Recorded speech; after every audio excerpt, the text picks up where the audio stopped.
Pupunta po kami kila Milits. Kailangan po namin makapunta sa mga bata para kailangan po namin makapunta sa mga bata baka wala na po sila nakakain. Dahil po kasi ano na, 3 araw na pong bumabagyo po dito sa amin. So kailangan ko po sila mapuntahan. Baka wala na po sila nakakain. So malakas po ang ulan. Alos maghapon magdamag po yung ulan. So nagbasa na lang po ako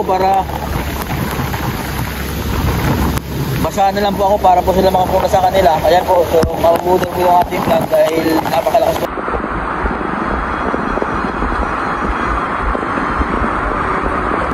Eh, madilim. Dito po tayo kila Milit. Ito po yung bahay nila, oh. Sobrang dilim po. Pumunta po ako rin sa bahay nila kahit po ay magbagyo po. Din po kasi mayroon pong tulong din na dumating para sa kanila. At kailangan pong mapuntahan na sila. Ito po ang kailangan. Dito ang kanilang ate. Oh, kamusta kayo dito? Ha? Ano pangalan mo? Laika po. Laika. Madilim. Ano, Laika? Ha? Kamusta kayo dito? Ulan na, oh. Tulo ng bahay. Basta na, salamat naman. May ilaw pala. Asan si Benny? Tulog po nandun sa kabila. Ha? Dali mo, dali. Oh, si Benji. Oh, Benji. Sarap ng tulog na Benji, oh. Ha? Alamig si Benji. May dala ako. May dala akong pagkain. Mga dala akong pagkain. Ano? Ay, akala ko ito si ano? Akala ko si Benji. Sino nga ito? Pakikang? Jamaica. Si Jamaica pala. Ito po ang loob ng bahay nila. Basa na po. Basa na dyan. Sino tulog dyan? Dito lang kayo nagsisiksikan. Ha? Bakikang? Oh, basa na po ang kanilang bahay mga kababayan. Oh, si Benji po natutulog. Ayan, oh. Kumain na kayo? Hindi pa. Hindi pa kayo kumakain? Ha? Bakikang? Ha? Wala pa kayong pagkain? Wala pa kayong pagkain? Ha? Hindi pa kayo nakasaing? Ano ulam nyo? Ay, kanin po. Sila. Nilangaw na. Oh. Gugaw. Pagkain mo pala eh. Ha? Asa si ano? Si Milit? Ha? Oh, grabe, tulok-tulok na po ang bahay nila mga kabayan, oh. Oh, sira na po ang bahay nila, eh. Bagyo po ngayon. Oh, yan, oh. Kawawa naman, eh. Grabe. Yan po, oh. Wala na, natulog sa kwarto. Wala na, basa na, eh. Wala na, natulog sa kabila. Ha? Wala na, natulog ngayon dyan. Kumain na kayo? Ha? Walang ulam. Ha? Walang ulam. Ayun, marami akong dalang ulam. Si Milito. Ay, gumaling na po yung mata niya kasi ano po yan eh. Pina-check up po sa center. Po siguro at yun na po yung nag-ano ko sa mama niya. Patingin daw ng mata ni Milit. Milit, patingin ako ng mata mo gang. Sarap daw, Milit. Sarap. Patingin ako. Ito. Diyan lang po daw sila nagsisiksikan dahil po basa na po yung dito. Ito po yung natulo. Ayan o. Nakatambak na po ang kanilang mga damit dyan o. Natulo po yan. Tapos yung bubong po nila, yung mga sako-sako lang po. Ayan po. Tapos dito po, may kwarto din po sila.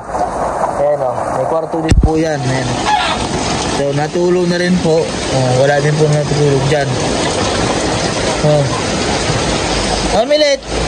May madala akong pasalubong, oh. Madami. Ha? May madala akong pasalubong mga pagkain. Gusto mo kumain? Ha? Gusto mo kumain? Buti magaling na yung mata niya. Pinagamot sa center na? Pinunta sa center, pinagamot? So kailangan po at pupunta po kami sa doktor. At yun nga lang po yung problema dahil 3 araw na po ditong bumabagyo. Kaya cancel po lagi yung aming schedule sa doktor. So baka po bukas, susunod na araw, kapag umanda na po yung panahon, dadalhin po natin si Milit sa doktor para po mapatingnan din siya dahil din po ay malaki yung kanyang tiyan. So kailangan mapacheck up din po. Ha? Ano? Milit? Ha? Sama tayo? Kung tayong doktor, patingin natin yung tiyan mo. Kasi malaki ang tiyan mo ay, oh. Kung baka maraming laman na yun, Milet. Ha? Bakas kumain ng batang yan eh. Malakas kumain. Baka kasi marami ng laman, marami ng bulate. Kailangan mapatingnan si doktor. Ha? Gusto mo na kumain? Oh. Basa si Kuya. Milet, gusto mo kumain? Ha? Hindi, oh, wala yung panalong mo. Kakain ikaw.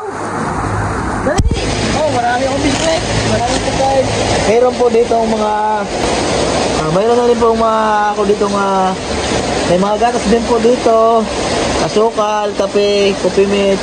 Tapos mga ulam po nila, mga dilata, mga noodles. Kung po ito po yan, aking mong pinag-grocery para sa kanila. Ayan, siyempre po, maraming salamat po sa ating sponsor, kay ate po. Maraming salamat po kay ate at kay Ma'am Olivia sa ating sponsor po na pagpabili po nitong mga grocery. Tapos sa pagpa-check up po kay Milet ay si Ma'am Olivia. Ayan, maraming salamat po, ma'am. At mapapacheck up po natin si Milet, mapapatingnan po natin yung kanyang tiyan. At okay naman po yung kanyang ano po dito, yung kanyang mata. Tawag po lang sa amin kanina eh. Ang tawag sa inyo nito? Tawag? Ang tawag po sa amin ay ano, parang nabunutan ba ng buhok, parang nasurit, yun. Lingkit eh. Oo. So yun po ang sa amin. Pasensya na po kayo, wala po tayong mic dahil nabasa po. So kailangan po nating sumigaw para marinig po sa ating cellphone. Anong gusto yung kainin mo na? Biscuit mo na, biscuit. Tawang-tawa si Milet eh. Ha? Tawang-tawa si Milet.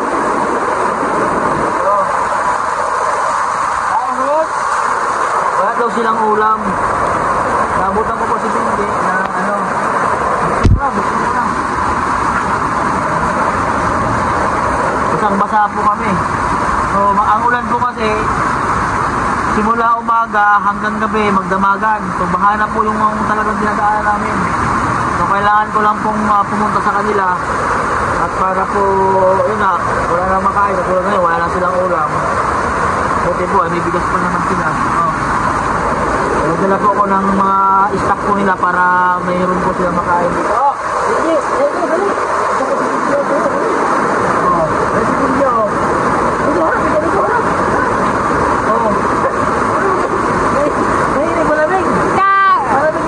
Ayan po lang nasa lagnat eh. Nilagnat lahat yan ng mga batang yan eh. Ay, nilagnat. Nilagnat daw po sila. Magaling na. Nilagnat. Yan, si Benji, gagaling pa lang yan eh. Yan, nilagnat.